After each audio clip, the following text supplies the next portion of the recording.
Welcome to The Aftermath, a podcast that rips the Band-Aid off the collective scars of divorce, custody battles, and the trauma of family drama. Kendra Reiber and Mick Smith pull back the curtain and explore stories that put the heart-wrenching puzzle pieces together with inspiring stories, notable experts, and actionable tips. Let the healing begin. Welcome. This is Mick. And also we have Kendra Reiber, our legislative advocate. And of course, we had a great guest. So I guess you guys met on Facebook. Is that right? Yes, we did. I saw her story and what she's doing, and it really inspired me and touched me. And I thought, Mick and I need to talk to her. Absolutely. So with that, Kortnee Graves, welcome to the program and great to see you. How you doing today, Kortnee? Good morning. I'm doing good. Thank you.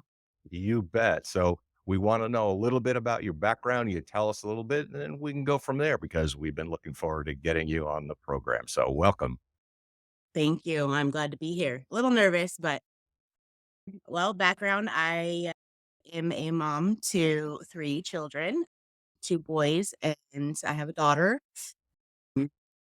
I have spent quite the amount of years in the family law circus and spent the last I'd say 10 years of my childhood through my parents' divorce in the family court and going on relatively close to 8 years myself. Courtney, what really inspired me is your drive to better yourself. You are a paralegal now.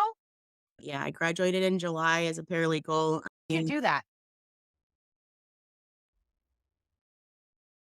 all my life, like this is the biggest question. All of my life, I always said growing up that I wanted to be an attorney. And I still, looking back at almost 39 years old, cannot figure out why. I don't know. It's a calling. I was always intrigued with just law in general. So, Did Is your there personal story have anything to do with motivating you to go down this road? yes, 100%. how did you see yourself and their personal story with this larger framework of all these things that go on in the country? I think really honestly, relatively speaking, more so as like in my personal story, seeing the amount of time and money and the system itself through my parents' divorce, which was pretty gruesome in my own general situation of the battle, the fight, going through attorneys, the money that gets put into this system and these people and these attorneys and these paralegals.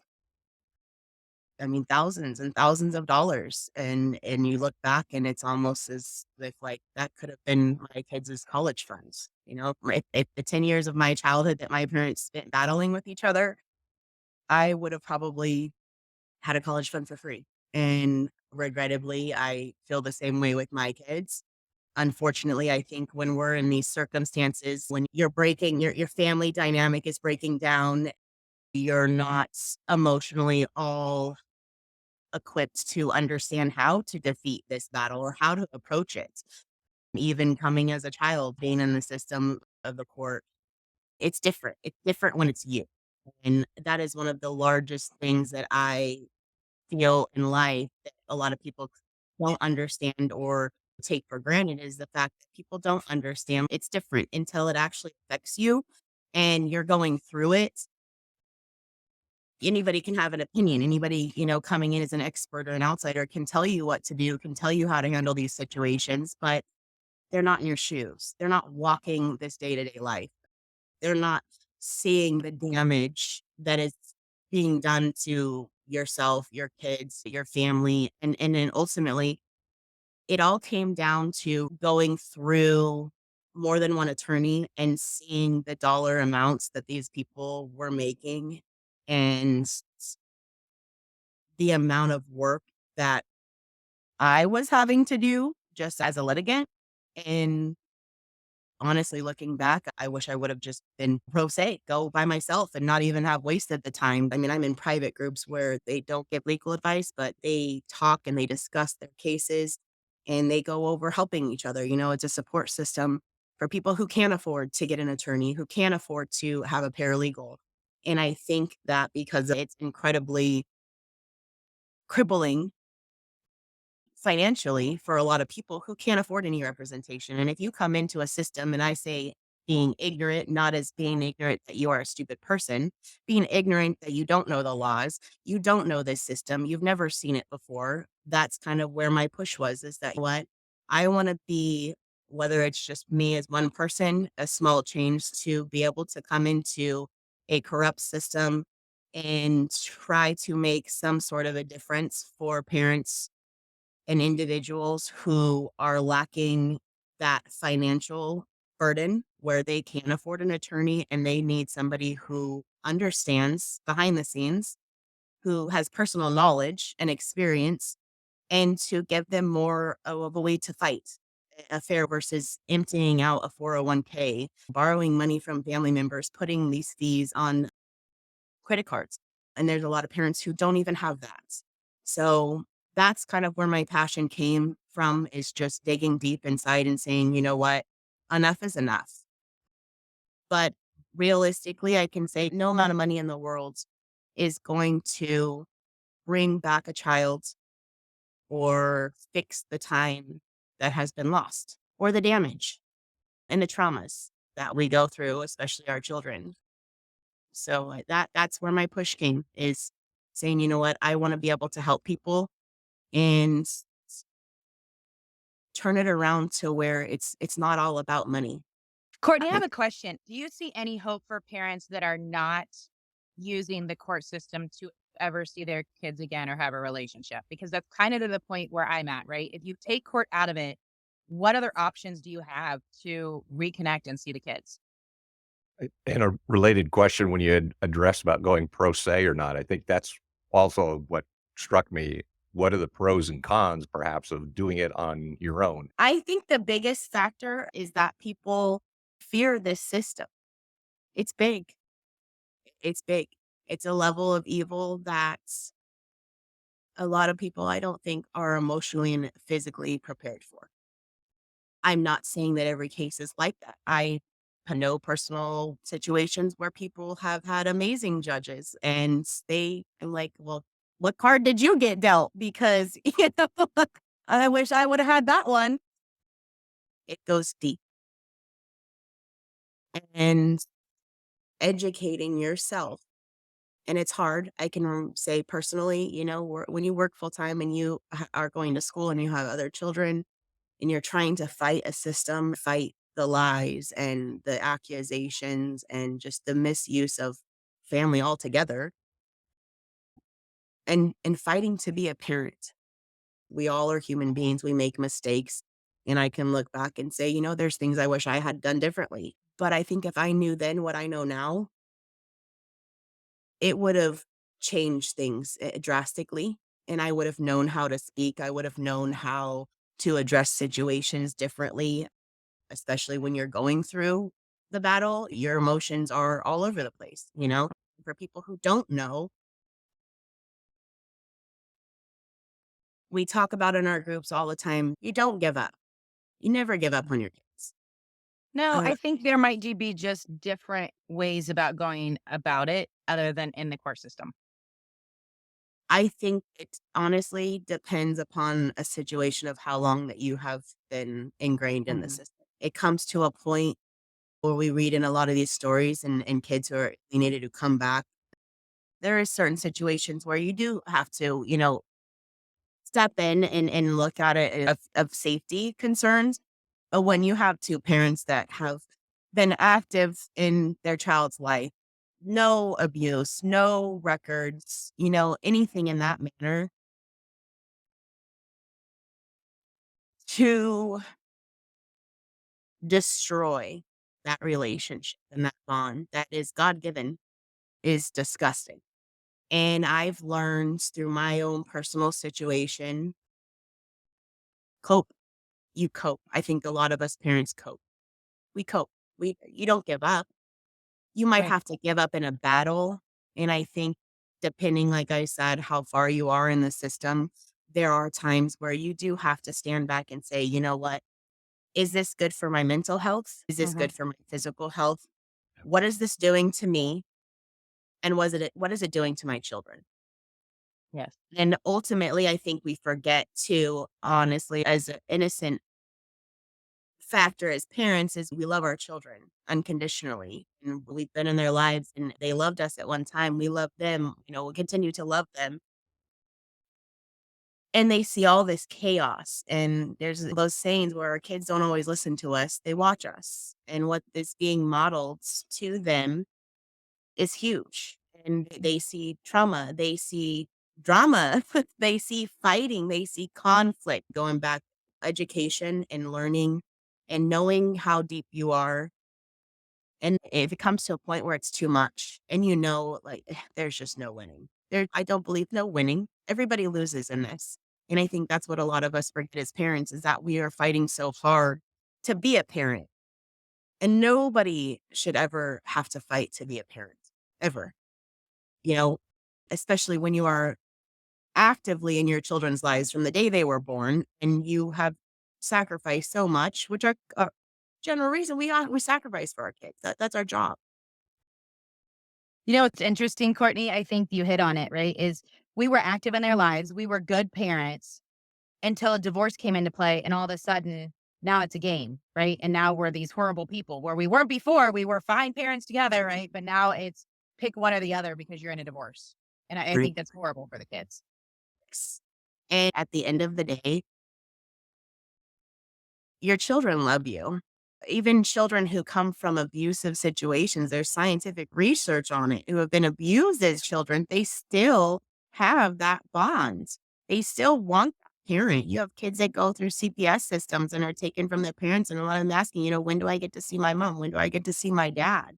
Some people call they 50-50 parenting or fair parenting or equal access. And then there are other people say that's not the way to go. But let's say the situation that you had suggested, barring any type of abuse, physical or mental, would you advocate some sort of equal access 50-50 or the ability of parents always to be a parent regardless of the separation or divorce?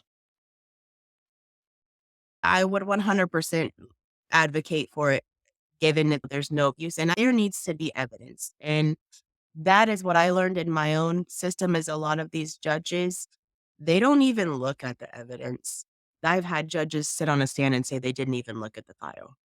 And that is a ethics, huge ethical issue.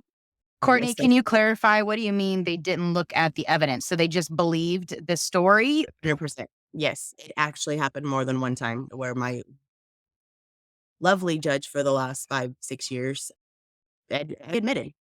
And I think also a big thing that I want everybody to know is that looking back and knowing if I had known then what I knew now, it's sad to say, but you do become a robot in this system. There is no emotion. There is no crying. There is no being a human. And I think people need to understand that is that these people you're sitting in front of, they don't care. They don't. At the end of the day, they're going through hundreds of cases. You are just another file on their desk. You are advocating for custody. It's actually saying the court has custody and therefore whatever conclusion, because I had the attorney say to me things like, well, you appealed to the court, so now they're answering you. You may not like the answer, but you gave up certain rights when you turned to the court in the first place, which begs that question of saying, is it possible to work things out privately or outside the court or some way? And that's where I say, if anything, because I know I'm kind of desperate for a solution, but is there a possibility of finding someone outside the court structure, but is simply trying to find that common ground and a resolution which is ethical and fair to all parties involved? And I think one of the questions I'm always curious to ask, because it's a phrase that you will hear all the time, and I just want to see what your reaction or thoughts are, that the best interest of the children is the phrase that you will always hear from everybody involved. So, do the courts have the best interests of the children? in mind? My head wants to tell you one thing and my heart wants to tell you another. And I think I understand. Sure. In my personal situation, no. In a handful of other individual situations that I personally know, no, I don't believe they do. I think, again, as I said earlier, there are some judges and some individuals within the court system. It's a lottery. That's what I have learned. It's like playing the lottery. And the more money you put into it and the more you play, your odds are 50-50 chance. So I don't believe they do. I think there might be a handful, like finding a needle in a haystack, who do actually take their job seriously. They do care, and they care about people as human beings, not as a system, not as a dollar amount, not as a file, not as money. It's a robotic system, and I think that every case is different. You're playing the lottery. You are putting your fate in the hand of someone else. And ultimately, like you said, Mick, you're giving someone else basically custody and make a decision of how to raise your children. Your situation, your assets, and your custody, and what's going to be the best. It's like a bomb. Everything, there's just fragments everywhere. How do you figure out what's the best schedule for my children? How do I figure out what's going to be split? We spent all these years together. You know, who's going to take the child to school? Who's going to do this? Everything is money. And instead of understanding that you are dealing with human beings and their lives and their children's lives, to be amicable, it doesn't cost anything. To be civil doesn't cost anything. To be kind doesn't cost anything. So let's say you're speaking to the person who's just gotten to that point where they said, for whatever reason, my life is blowing up and I've got an issue of parental alienation or custody. What would you recommend? I first would recommend a deep evaluation of their circumstances and what do they hope for their outcome to be? And I strongly say hope, because there's no guarantee when you step through those doors of what your outcome and your ending result is going to be. So you have to evaluate your situation financially, your gains and your losses, and the pros Mhm. and cons. And ultimately, what is this going to do to you as a person individually, not only emotionally, financially, physically, but what is it going to do to your children? Because you are leveling up on a playing field of where your children are going to be getting questioned by strangers. They're going to be asked some pretty serious questions in situations kids don't know. They get put in with rooms and mediators and asked all these questions and targeted, and almost like they're purposely turning these kids against one or both of their parents, sometimes both. It's not healthy. It's not healthy as parents, and it's not healthy for our kids. And if you can be civil and you can be amicable, it's hard as it is. What matters more? The kids are the ones who lose in the end. And that should be enough to make people and parents know, pick your battles wisely.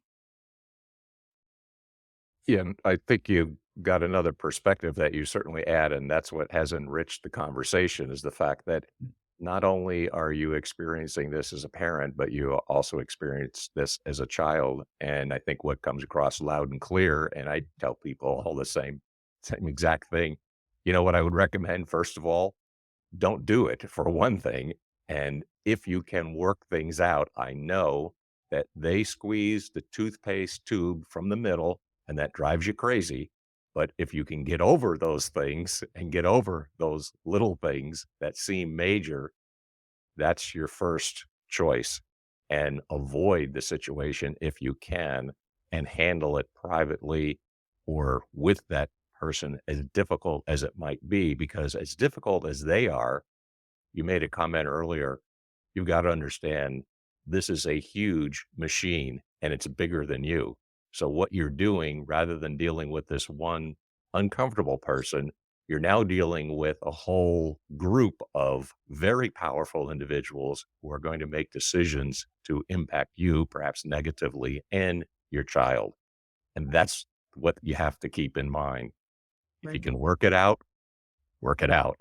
I think ultimately it's built to destroy and break that family bond. And I then multiple years not seeing my dad through a system because of their nasty divorce. And truly, at the end of the day, as a child, what's going on and why your parents are fighting, or what are they fighting for? Oh, they're fighting over me. Well, why? Your parents have had me all my life. Why are they fighting over me? From a child's point of view, they certainly don't understand. It's difficult enough for parents to understand what they're experiencing and what the process is like. But from a child's point of view, they haven't been formed enough and mature enough to grasp many things in life. But I think this is what needs to be considered, that they're going to be asked a lot of questions and a lot of pointed questions that they're not prepared to answer. And yet they are thrown before complete strangers. So, for a child's point of view, I mean, that's one of those things like, who is this person and what am I saying and what am I supposed to say? And they're looking for direction, and you've overwhelmed the child. So one of those key elements that you mentioned is the fact that you're overwhelming your child and you have to think about the impact. That's where a lot of times parents have stepped back and say, I have to think about the emotional impact this is going to have on my child. I'll give you an example. I had a friend who said, hey, the child was taken and taken to another state. So right away we're thinking, well, what do we do? Like, well, let's go get the kid, right? Their first reaction, you go, well, wait a minute. That probably is not the best thing, because that's obviously going to cause a huge scene and is gonna have an emotional negative impact on the child. So I go, "No, we can't do that." I mean, that's just not possible. But I mean, these are the kind of considerations that you have to keep in mind and think about what you're subjecting a child to or your children to, and take those seriously before you take actions. It's not all about you. It's really about the emotional health of the child, which is difficult enough for them because they too are going through a process that is much larger than them and something that they can't not understand. Exactly. Right. And I think also if you're dealing with separate households and parents alienating and pushing for those things too. They're getting into a system of they're being questioned or being told negative things, false things in behind closed doors, and they get into this system of being questioned. And yeah, they're obviously going to share those things of what they've been told or what they're being told with these individuals. And sometimes it's so far from the truth, it's not even funny. And that's another big factor that I think that people need to think about too, is that you have split households. You don't know what's going on in the other household. You don't know what is being told, the lies or type of brainwashing. And people say, oh, you can't brainwash. Yes, you can. 100%. 100%. You can brainwash a child. Lived it, dealt with it, still dealing with it. Can't beat something if you don't even know what it is that you're fighting. You don't know what's going on behind closed doors. You don't know what is going on over there. And like dealing with alienation is because the insidious nature of brainwashing children and telling them things and rewriting history, and especially at a young age where their minds are just like a sponge.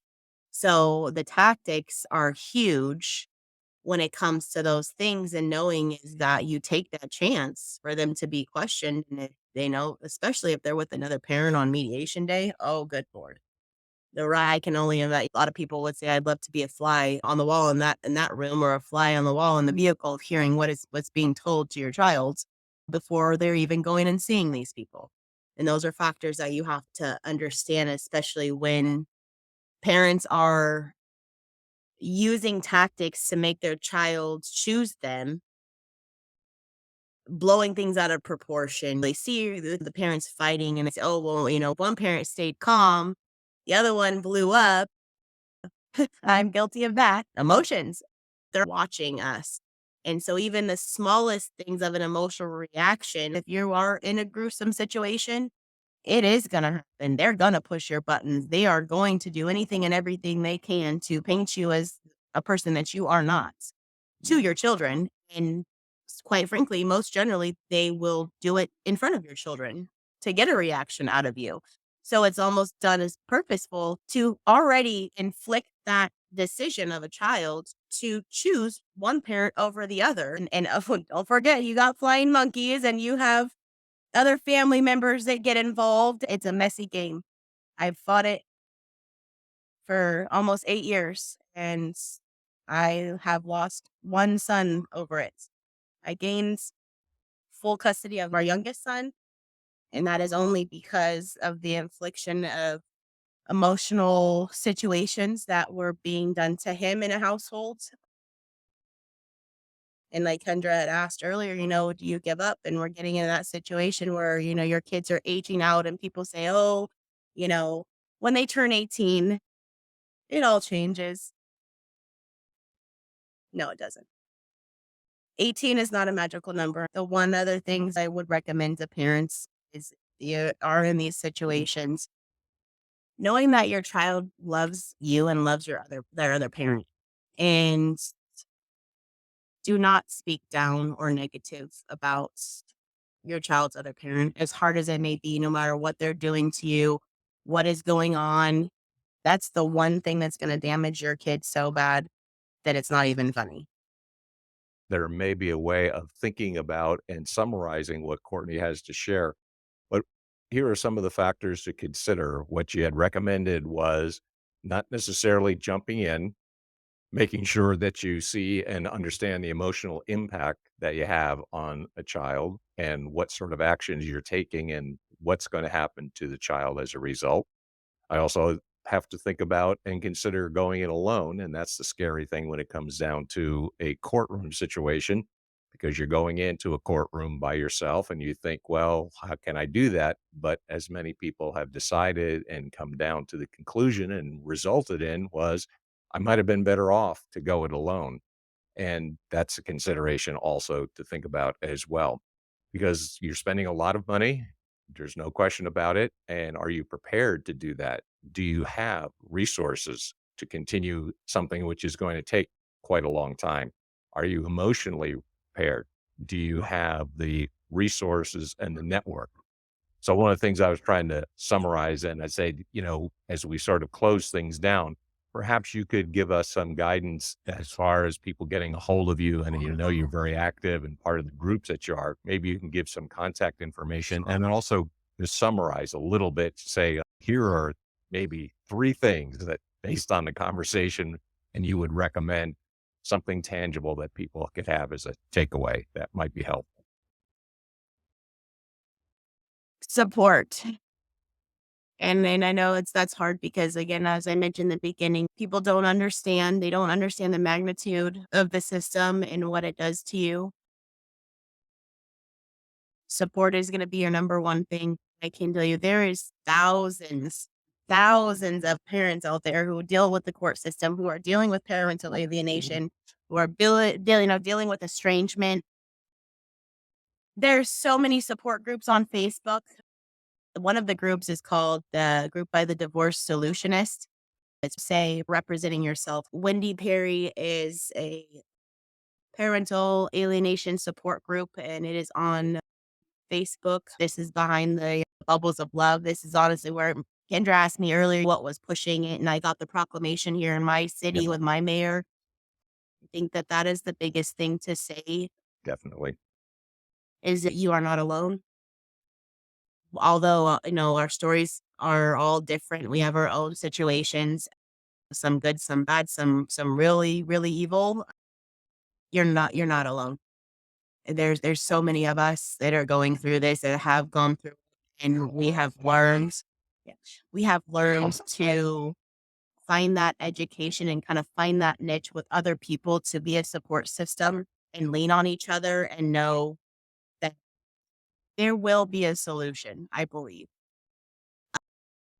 Let's kind of end the interview on a hopeful note, looking for a solution. And the solution is what you think is in the not too distant future, maybe. Yeah, it's so hard because I think a lot of parents are scared to talk about things because they're scared they're going to be judged. And ultimately, people think you're going through a court battle. Or, oh, your child turned against you, or oh, you don't have custody of your children. But I think that you have to really understand is that the support group is there. You're not alone. Sitting back and really deep digging inside yourself to understand and know that you're never going to find a solution in the court system. I don't believe you will. unless you are one of those lucky individuals who just gets a judge that is absolutely amazing and doesn't put up with anything and sees right through it, which is hard to find. I think the solution will come eventually with the more education that we have and the more things that we are able to share. Absolutely.